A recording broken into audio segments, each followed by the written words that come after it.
이 시간 다 같이 일어나셔서 오늘 우리에게 주신 말씀을 같이 읽도록 하겠습니다. 우리에게 주신 말씀은 마가복음 15장 33절부터 39절까지 말씀입니다. 이 말씀 통해서 살아계신 하나님의 음성을 다 함께 들을 수 있길 바랍니다. 우리 33절부터 말씀을 함께 읽도록 하겠습니다. 제6시가 되매 온 땅에 어둠이 임하여 제9시까지 계속하더니 제9시에 예수께서 크게 소리 지르시되 엘리 엘리 라마 사박다니 하시니 이를 번역하면 나의 하나님 나의 하나님 어찌하여 나를 버리셨나이까 하는 뜻이라. 곁에 섰던 자 중 어떤 이들이 듣고 이르되 보라 엘리야를 부른다 하고 한 사람이 달려가서 해면에서 신포도주를 적시어 갈대에 꿰어 마시게 하고 이르되 가만두라 엘리야가 와서 그를 내려주나 보자 하더라. 예수께서 큰 소리를 지르시고 숨지시니라. 이에 성소 휘장이 위로부터 아래까지 찢어져 둘이 되니라. 예수를 향하여 섰던 백부장이 그렇게 숨지심을 보고 이르되 이 사람은 진실로 하나님의 아들이었도다 하더라. 아멘. 네, 그 자리에 앉으시기 바랍니다. 가슴에 손을 대고 제가 하는 기도 따라하겠습니다. 하나님은 나를 사랑하십니다. 나는 그 사랑 안에 있습니다. 나는 하나님의 형상입니다. 나는 하나님의 꿈입니다. 그렇게 살아갈 것입니다. 아멘. 네, 감사합니다.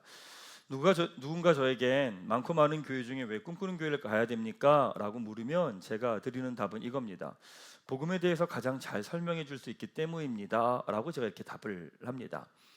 교회가 시작되고 나서 지금까지 계속 복음을 알아가는 과정들을 걸어왔습니다. 근데 한 10년 정도 되면 어느 정도 다 전문가가 되지 않겠습니까? 근데 복음에 대해서는 그렇지 않은 거예요. 계속 알아가면 알아갈수록 더 깊고 다른 것들을 하나님께서 보게 하시고 알게 하십니다. 청소년 사역, 청년 사역 할 때는 사실 잘 모릅니다. 뭘 모르냐면 사람들이 성장해 간다는 걸 잘 모릅니다. 왜냐하면 2년, 3년 정도 하다 보니까 청년 2년, 청소년 2년, 3년 하다 보면 하고 다른 부서로 옮기고 하다 보니까 사람이 성장하는 게 잘 안 보이는 거예요. 그러니까 예를 들면 열심히 봉사를 해요. 봉사한다고 사람이 변하나? 안 변하더라고요. 성경 공부를 한다고 사람이 변하나? 안 변하더라고요. 그러니까 저도 지난 시간에 어떤 생각이 있냐면 사람이 봉사한다고 변하는 게 아니구나, 성경 공부한다고 변하는 게 아니구나라고 하는 생각이 있었습니다. 근데 지난 10년의 시간들을 돌아보면서 그 생각들을 하나님이 다 부수시더라고요. 사람 변합니다. 사람은 이제 성장합니다. 하나님의 말씀 앞에서 계속 응답하며 시간이 걸리지만 그 사람은 변하고 성장해 가더라고요. 또 우리 성도님들은 계속 속상해하세요. 자기 안 변한다고, 늘 똑같은 것 같다고. 아닙니다. 변합니다. 계속 그 길들을 걸어가더라고요. 그래서 저희 성도님들 보면 저는 되게 감사합니다. 왜냐하면 계속 변해가고 있고 성장하고 있고 잘 그 길을 걸어갑니다. 다만 그 길을 걸어가는 자기 자신만 그거를 모르거든요. 자, 이제 옆에 있는 분에게 이렇게 얘기해 주죠. 당신 잘하고 있습니다. 시작. 자, 당신 성장하고 있습니다. 네, 성장하고 있어요. 잘하고 있습니다. 하나님을 보면, 멀리서 보면 모르는 게 있습니다. 신앙생활을 대충 하다 보면 모르는 게 있어요. 구약 성경도 보면 이 회막에 있는 펜스가 있는데 멀리서 보면요, 안에서 무슨 일이 일어나는지 안 보입니다. 그냥 막 불이 막 일어나고 안에서 막 동물 소리가 드러나고 들리고. 그러니까 사람들은 멀리서 볼 때 이상한 짓 하는 거 아니야? 왜 저래? 이런 생각을 합니다. 신앙생활도 마찬가지. 멀리서 보면 보이지 않는 게 있습니다. 신앙생활을 하고 하나님을 알아가다 보면 결국 어디까지 가게 되느냐? 십자가 앞에 가게 됩니다. 결국엔 십자가를 만나게 되어 있습니다. 십자가를 통과하지 않으면 우리 삶의 어느 선 이상을 넘어가지 못합니다. 그러니까 이럴 때가 있어요. 왜 내 삶은 늘 뱅뱅 도는 것 같지? 왜 나는 어느 단계를 성장하는 게 아니라 그 자리를 뱅뱅 도는 것 같지? 이유는 뭐냐? 십자가 때문입니다. 그러니까 멀리서는 안 보여요. 멀리서 그냥 교회 다니면 되고 대충 내가 사람들 만나면 되고 봉사할 만큼 하고 이렇게 하면 돼요. 근데 조금 더 한 걸음씩 가다 보면 결국 만나게 되는 게 뭐냐? 십자가입니다. 그래서 나의 인생도 마찬가지인데 왜 나의 인생이 한 단계 그 다음 단계에 넘어가지 못하느냐, 그 다음 단계에 나아가지 못하느냐라고 말할 때 이유는요, 십자가입니다. 교회 가족들이 복음을 알아가면서 복음을 깊이 누리느냐 누리지 못하느냐라고 하는 걸 결정하는 게 뭐냐? 십자가입니다. 그러니까 저희 교회 가족들이 그래요. 목사님, 저는 왜 복음이 왜 이렇게 힘들죠? 왜 복음대로 살아가는 게 왜 이렇게 어렵죠? 라고 이야기를 합니다. 왜요? 십자가 때문입니다. 성경은 우리 인생의 해결책이 십자가라고 말해요. 그러니까 여러분의 현실을 벗어나게 해주는 것도 뭐냐? 십자가라고 이야기합니다. 근데 우린 계속 다른 데서 답을 찾아요.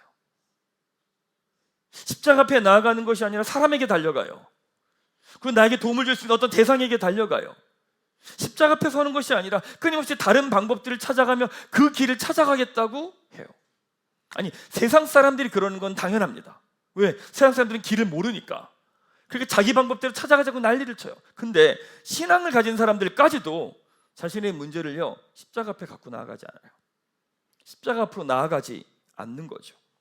그 답이 없기에 그것 외에 우리가 할 수 있는 것이 없다 보니까 우린 계속 헛된 수고를 하는 거예요. 헛된 노력을 하는 거예요. 그러니까 이런 거죠.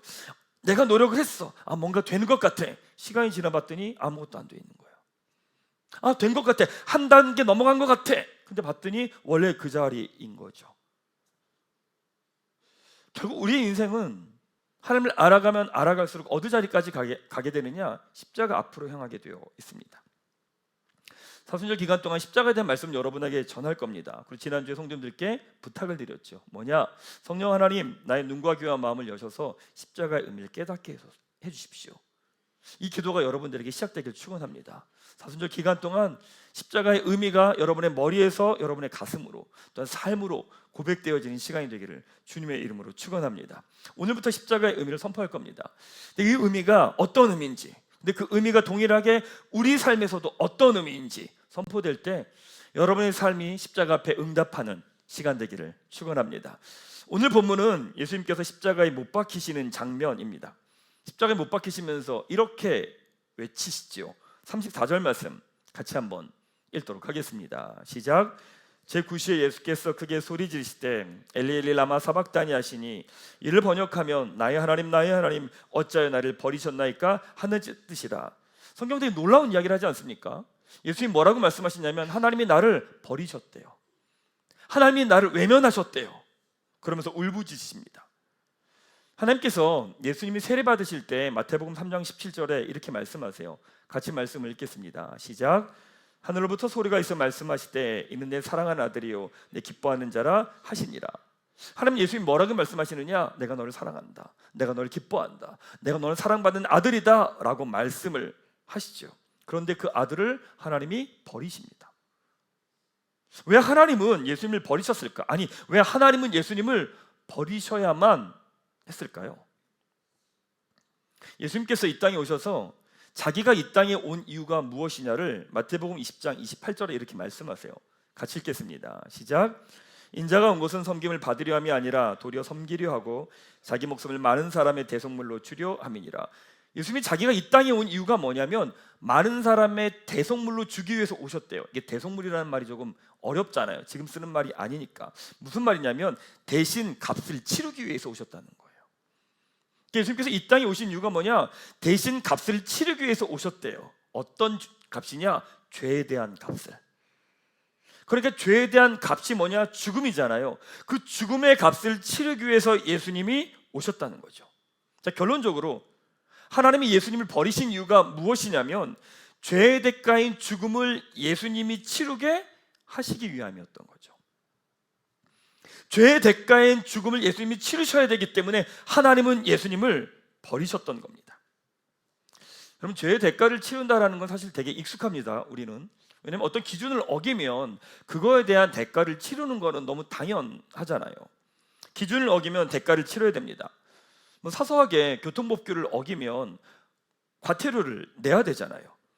어떤 기준을 어기면 대가를 치러야 되는 건 어떻게 보면 너무 당연한 겁니다. 자, 그러면 하나님의 기준을 어기면 어떤 일이 일어날까요? 하나님의 기준을 어기면 우리에게는 어떤 일이 일어날까요? 성경에서 죄라는 말은 하나님과의 관계에서 나오는 말입니다. 그 교회 가족들이 여전히 죄에 대한 이야기라면 불편해하는데 왜 그러냐면 세상적인 관점으로 죄를 이해하기 때문에 그래요. 그러니까 이런 거죠. 당신이 죄인입니다. 다 그러면 내가 뭘 그렇게 잘못했는데? 사람을 패기를 했어, 사기를 치기를 했어, 죽이기를 했어, 뭐 이렇게 말을 하잖아요. 아니요, 교회에서 죄라는 말은 그 얘기를 하는 게 아니에요. 교회에서 성경에서 죄라는 이야기 뭐냐면 하나님과 나와의 관계성의 문제를 이야기할 때 죄를 하고 이야기를 합니다. 그러니까 뭐냐면 하나님과 나와의 관계를 깨트리는 것, 내가 하나님의 자리에 있는 것, 내가 하나님을 거부하는 것, 그것을 성경은 뭐라고 말하느냐? 죄라고 말을 하는 거죠. 근데 여러분, 하나님과의 관계가 깨어지면 어떤 일이 일어날까요? 그러니까 내가 하나님이 되겠다고 하면 우리 인생에 어떤 일이 일어날까? 죄는 어떤 결과를 초래할까요? 인간은, 성경에서 말하는 인간은 어떤 존재냐? 자기의 힘으로 살 수 없는 존재입니다. 하나님은 절대자잖아요. 인간은 어떤 존재냐? 절대 의존자입니다. 그러니까 인간은 절대적으로 하나님을 의존하며 사는 게 인간이에요. 왜? 인간을 창조하신 게 누구니까? 하나님이시니까. 그러니까 인간은 하나님 없이는 살 수 있는 존재가 아니란 말이에요. 그럼 신앙생활 할 때 그래요. 우리 기도 제목들도 보면 그래요. 우리 기도 제목들 이렇게 보면 대부분 우리 기도 제목들은 그런 거예요. 하나님 없이 나 혼자 내 힘으로 살 수 있는 게 다 기도 제목이야. 그렇지 않아요? 기도 응답이 되면 하나님 필요 없어. 그냥 내 힘으로 살아도 돼. 그게 우리의 기도 제목인 거예요. 여러분 삶 가운데 하나님께서 모든 걸 너무 잘 해주셔서 기도할 게 별로 없어요? 하나님 없어도 내 힘으로 사는데 별 문제 없어요? 그건 복이 아니에요. 성경에선. 이해되십니까? 성경에서 인간은 절대 의존자예요. 하나님께 절대 의존하며 사는 존재예요. 근데 봤더니 내 인생에 아이고 돈도 많어, 건강해, 문제도 없어, 자녀도 잘 살아, 아무 문제가 없어요. 그래서 하나님 있으나 없으나 상관없어요. 우리 그걸 복이라고 말하잖아요. 성경은 그걸 복이라고 말하지 않아요. 복은 절대 의존자이기 때문에 하나님을 붙들 수밖에 없고 하나님을 바라보며 살아가는 것, 그걸 복이라고 말을 하는 거예요. 여러분 가정에 너무 많은 어려움이 있고 힘듦이 있어서 하나님을 붙들 수밖에 없습니까? 성경은 그걸 복이라고 말을 해요. 왜? 하나님의 은혜 없이는 살아갈 수 없음을 알기에 하나님을 붙들고 하나님의 공급을 받으며 살아가기 때문인 거죠. 자, 보세요. 그런 인간이 하나님의 공급 없이 살 수 없는 인간이 내가 하나님이 되겠다고 하면서 그 관계를 끊어버립니다. 그럼 하나님으로부터의 공급이 없죠. 공급이 없으면 어떻게 돼요? 죽는 거죠. 죄의 결과는 결국에 무엇이냐? 죽음을 초래할 수밖에 없는 거죠. 나무가 있어요. 근데 나무가 있는데 나무는 뿌리에서 땅으로부터 양분을 받아서 나무가 자라간단 말이에요. 근데 나무가 난 싫어. 나는 이 땅에 있는 게 싫어. 그래서 나무가 뿌리채 뽑혀가지고 길바닥에 널브러져 있어요. 이 나무는 죽었나요? 살았나요? 죽었어요? 아니 잎이 이렇게 풍성한데?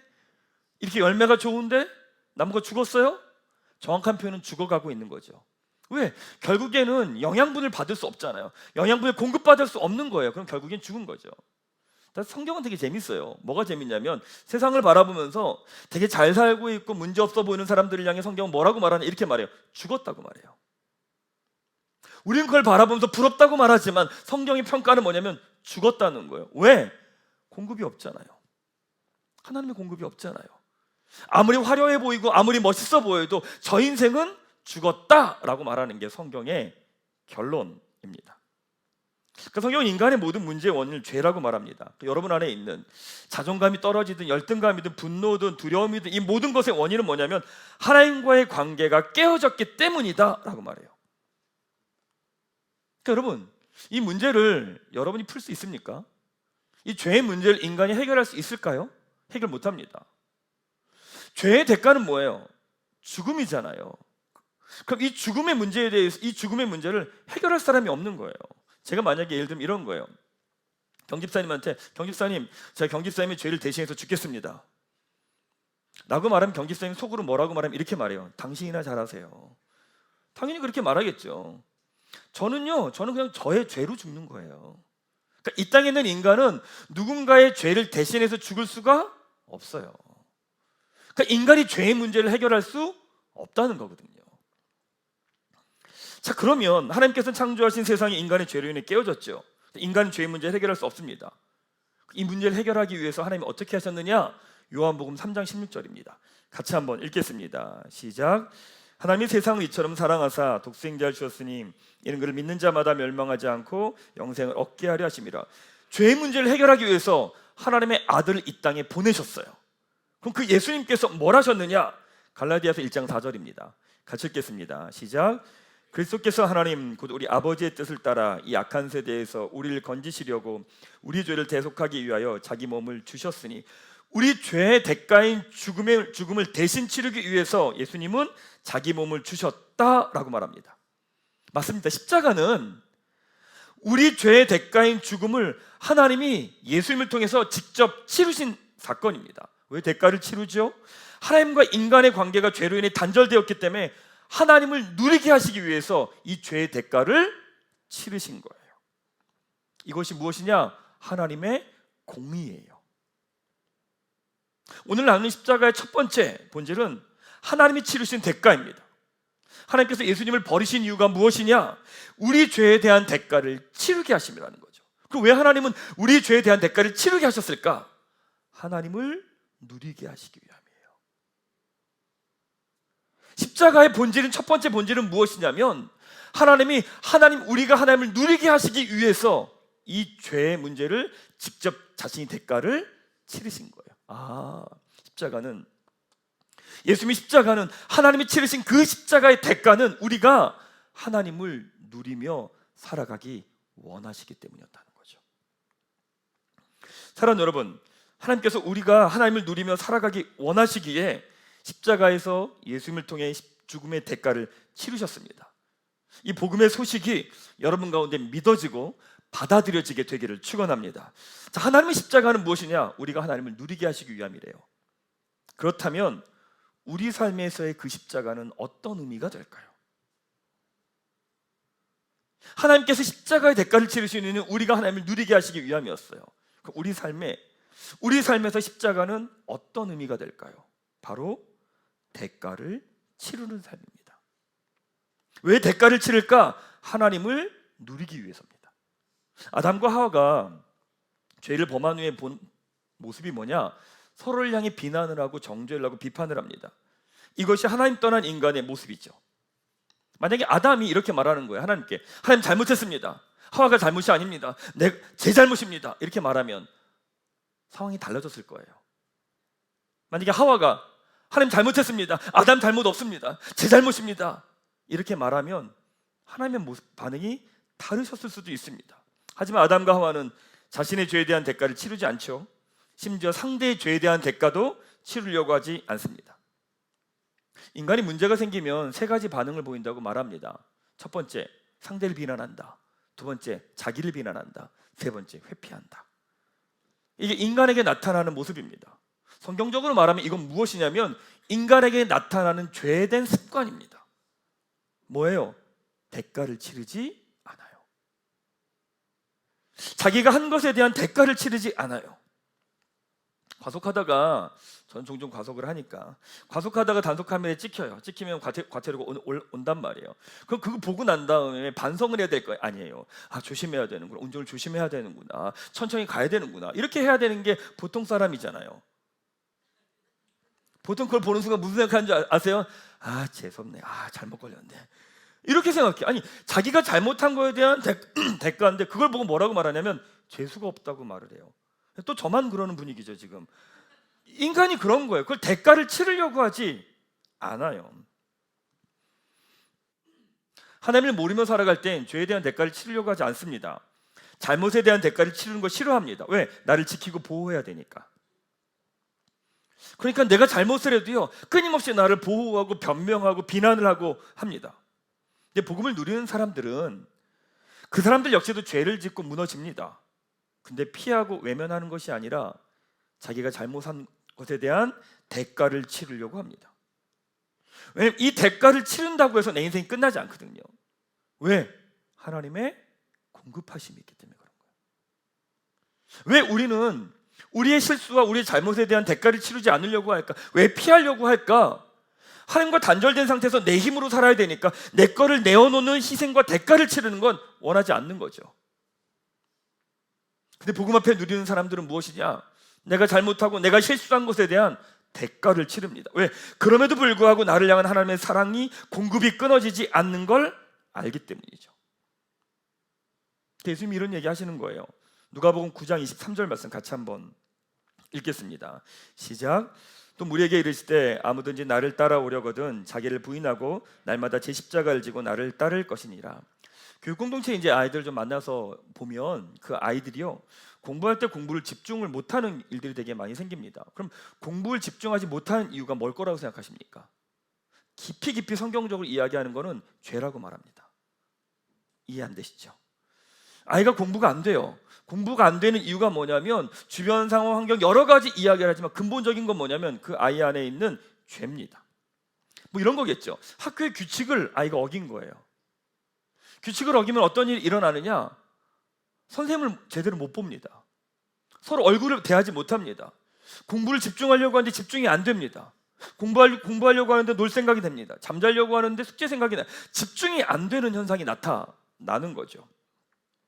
근데 어찌 보면 인간은 규칙을 어기는 건 인간입니다. 인간은 원래 어깁니다. 그러니까 그 아이들에게 너희들은 규칙을 어기지 않는 아이가 되는 걸 훈련시키는 게 아니에요. 뭘 훈련시키는 줄 아십니까? 규칙을 어긴 거에 대한 대가를 치르는 훈련을 시킵니다. 참 놀라운 건 그 대가를 온전히 다 치르면 아이의 얼굴이 밝아집니다. 그럼 우리 인생이 나중에 죄에 대한 문제를 여러분하고 좀 더 깊이 나눌 텐데, 죄는 우리에게 주시는 하나님의 은혜의 쌀을 가로막아 버려요. 가로막으면서 어떤 일이 일어나냐? 우리 전 존재에 죄가 영향을 다 미쳐버려요. 여러분 일과 삶 가운데서 왜 내 인생 가운데는 이 일 걸어갈 때마다 나 이렇게 무기력하고 힘이 없지? 여러분, 그게요, 죄의 문제일 수 있어요. 정돈하셔야 돼요. 죄는 어떤 행동에 관계된 이야기가 아니라 하나님과 여러분의 관계성에 대한 이야기를 하는 거예요. 그러니까 여러분이 어느 영역에서 여러분이 하나님의 자리에 있는 거죠. 어느 자리 하나님 자리에 있다 보면 어떤 모습이 나타나느냐? 어떤 사람에겐 무기력이 나타나기도 해요. 어떤 사람 분노가 나타나게 돼요. 어떤 사람들은요 막 누군가를 저주하고 비난하기 시작을 해요. 왜? 하나님 자리에 있기 때문에 나타나는 모습 중에 하나거든요. 예수님의 십자가가 왜 우리에게 자유함을 주시는 줄 아십니까? 죄의 대가를 온전히 다 치르셨기 때문에 그런 거예요. 그렇기 때문에 죄가 우리를 지배할 수 없어요. 예수님의 십자가를 통해서 근본적인 죄의 문제가 해결됐습니다. 그 말은 뭐냐면 죄가 우리를 지배하지 못한다는 이야기예요. 근데 우리에게 뭐가 있는 거냐면 죄의 습관들이 있는 거죠. 우리 안에. 그 믿는 사람들은 우리에게 있는 죄의 습관으로 나타나는 것들에 대한 어떻게 해요? 대가를 치르려고 해요. 근본적으로 하나님과의 관계가 끊어지지 않는 걸 알기 때문에 그렇죠. 대가를 치르지 못할 때 어떤 일이 일어나느냐? 그 죄가 나를 지배하기 시작해요. 죄가 우리를 조종하기 시작해요. 그리고 거기에 끌려다니기 시작을 하죠. 여러분, 누군가에게 화를 냈어요? 그러면 미안하다고 하셔야 되는 거예요. 그게 대가예요. 누군가의 험담을 했습니까? 그럼 상대방에게 사과를 해야 돼요. 누군가에게 피해를 입혔어요? 그러면 피해 입힌 거에 대한 대가를 치러야 돼요. 근데 교회 처음 다니신 분들하고 만나서 이야기 나오면 계속 그분들이 공통적으로 하는 질문이 있습니다. 뭐냐면 옛날 영화인데 미랑 이야기를 되게 많이 해요. 아이를 유괴해서 죽였어요. 근데 그 죽인 유괴범이 감옥에 있다가 감옥에서 예수님 믿어서 예수님이 나의 죄를 모든 죄를 용서해 주셨다라고 너무 아무렇지도 않게 행복해하는 거죠. 그래서 저게 말이 되느냐? 이런 이야기를 대부분 교회 안 다녔던 분들이 교회 오시면 대부분 그런 이야기를 합니다. 그런 질문을 해요. 그게 맞냐고. 틀렸습니다. 맞지 않습니다. 하나님께서 우리 죄를 용서해 주셨기 때문에 믿는 사람들이 하는 것이 무엇이냐? 내 삶의 자리에서 대가를 치르는 거예요. 용서해 주심을 받아들이지 못한 사람은 내 삶의 자리에 대가를 치를 수 없어요. 왜? 내 거를 빼앗기는 거니까. 그러나 하나님께서 우리 죄를 용서해 주셨음을 받아들이는 사람이 하는 것이 무엇이냐? 내 삶의 자리에서 내가 누군가가 했던 잘못들에 대한 대가를 치르며 이 시간들을 걸어가는 거죠. 나의 잘못에 대한 대가를 치르는 이유가 뭐냐? 나에게 주어지는 은혜의 햇살을 막히지 않게 하기 위함이에요. 나의 잘못이 은혜의 햇살을 막으면 누가 죽어요? 결국엔 내가 죽어요. 내가 메말라 가거든요. 한 걸음 더 나가서 신앙이 성장하면 나에 대한 잘못에 대한 대가를 넘어 다른 사람의 잘못에 대한 대가도 함께 지려고 합니다. 우리 일이 생기면 나는 잘못이 없음을, 책임이 없음을, 자신은 예외임을 이야기합니다. 책임을 회피하려고 하죠. 하지만 복음을 고백하는 사람은 다른 사람에 대한 잘못에 대한 대가까지도 함께 치르려고 합니다. 왜요? 우리 주님이 그렇게 하셨거든요. 물론 지금은 어렵죠. 내 대가 치르는 것조차 쉽지 않으니까. 하지만 시간이 갈수록, 신앙이 성장할수록 나타나는 것이 무엇이냐? 다른 사람의 잘못에 대한 대가까지도 함께 품어가는 거죠. 사랑하는 여러분, 하나님께서 예수님을 통해 우리 죄에 대한 대가를 치르셨어요. 더 이상 죄가 우리를 지배할 수 없어요. 그래서 우리에게 자유가 주어졌거든요.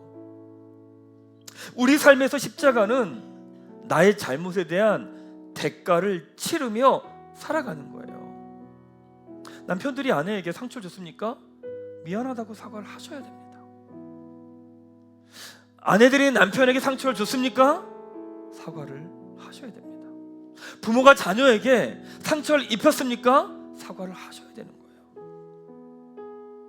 내 자존심의 문제가 아니라, 관계의 문제가 아니라, 내가 또 무엇인가를 뺏길 거에 대한 두려움이 아니라, 주님이 우리 죄를 대가를 치르셨기에 내가 나의 삶의 자리에서 그 대가를 치르며 살아가는 삶,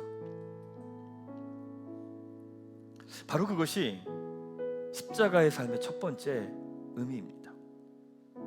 말씀을 정리해 볼까요?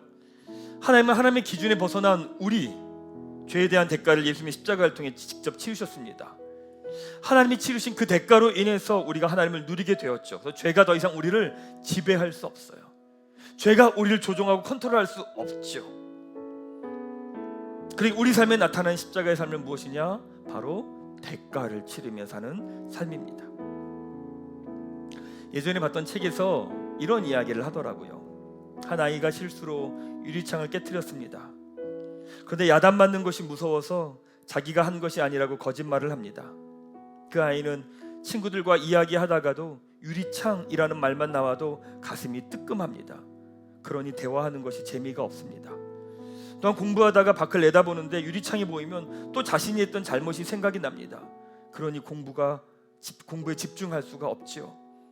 친구들과 공놀이를 하면서 놀다가도 공이 창문 쪽으로 향하면 가슴이 털컥 내려앉습니다. 그러니 노는 것도 재미가 없죠.